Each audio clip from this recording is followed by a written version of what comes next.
Draw the flag's box.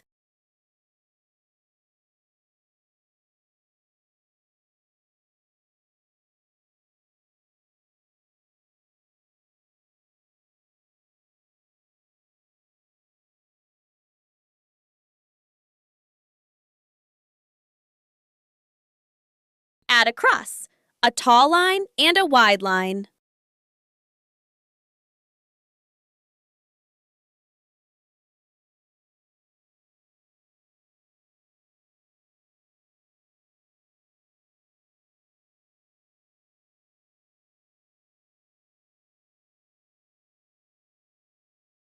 Now color the flag in. Last of all, write the name. D-E-N-M-A-R-K.